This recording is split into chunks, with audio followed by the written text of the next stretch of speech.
Magandang araw kaibigan, ako si Nads. Halika't samahan mo akong pagnilayan ang salita ng Diyos dito sa landas ng pag-asa. Alam nyo, nung ako nanliligaw pa lamang noon sa aking naging asawa, iba't ibang mga bagay ang aking ginawa para patunayan ang aking pag-ibig sa kanya. Sinasamahan ko siya kung saan siya magpunta, inaalayan ko siya ng regalo, inaawitan ko siya, pinapatawa ko siya, pinapakain ko siya, nililibre ko siya sa labas. At lahat ng mga yan at iba pa nasubukan kong gawin para lamang malaman at maramdaman niya ang aking pag-ibig sa kanya. Alam niyo po, sa ating pagbasa ngayong araw, tinatanong ni Jesus si Simon, iniibig mo ba ako? Basahin natin ang mabuting balita mula sa John chapter 21. Pagkakain nila, tinanong ni Jesus si Simon Pedro, Simon, anak ni Juan, iniibig mo ba ako ng higit sa mga ito? Opo, Panginoon. Alam ninyong mahal ko kayo, tugon niya. Sinabi sa kanya ni Jesus, kung gayon, pakainin mo ang aking mga batang tupa. Muli siyang tinanong ni Jesus, Simon, anak ni Juan, iniibig mo ba ako? Sumagot si Pedro, Opo, Panginoon, alam ninyong mahal ko kayo. Sinabi ni Jesus, alagaan mo ang aking mga tupa. Pangatlong ulit na tinanong siya ni Jesus, Simon, anak ni Juan, mahal mo ba ako? Nalungkot si Pedro sapagkat 3 beses siyang tinanong ng mahal mo ba ako? At sumagot siya, Panginoon, alam po ninyo ang lahat ng bagay.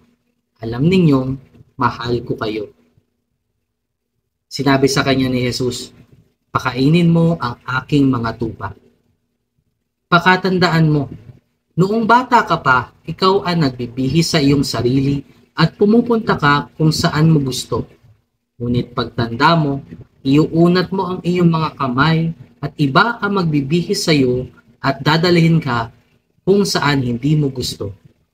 Sinabi niya ito upang ipahiwatig kung paano mamamatay si Simon Pedro at kung paano niya luluwalhatiin ang Diyos. Pagkatapos, sinabi sa kanya ni Jesus, sumunod ka sa akin. Maganda na ating pagnilayan ang mga naging utos o hamon ni Jesus sa bawat tugon ni Simon Pedro sa kanya. 3 beses na tinanong ni Jesus, iniibig mo ba ako ng higit sa mga ito? At puro oo ang tugon ni Simon. At sa bawat oo na kanyang sinabi, ang hamon ng Panginoon ay kakaiba. Kada sabi ni Simon ng oo, ang mga sinabi ni Jesus ay pakainin mo ang aking mga batang tupa, alagaan mo ang aking mga tupa, pakainin mo ang aking mga tupa. Sino ba ang mga tupa? Hindi ba't ang mga sumusunod sa Panginoon? Dahil siya ang mabuting pastol, hindi ba? Kaya binibili ni Jesus na tandaan ng pag-ibig ni Simon, kanyang alagaan at pakainin ang iba pang mga alagad.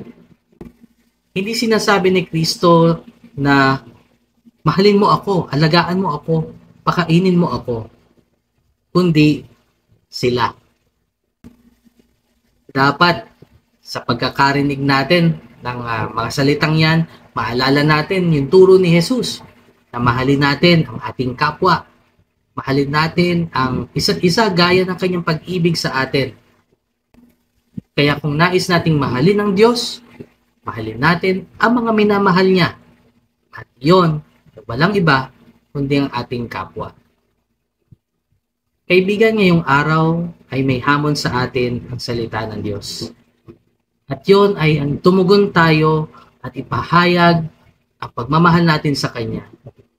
Gawin natin to sa pamamagitan ng pagdarasal, pagbabasa ng Biblia at pagninilay sa Kanyang salita. At ipakita rin natin to sa pamamagitan ng pagmamahal at pagkalinga sa mga minamahal niya sa ating kapwa. Kaibigan, kung ikaw ay na-bless ng maikling reflection na ito, paki-like at paki-share ang video.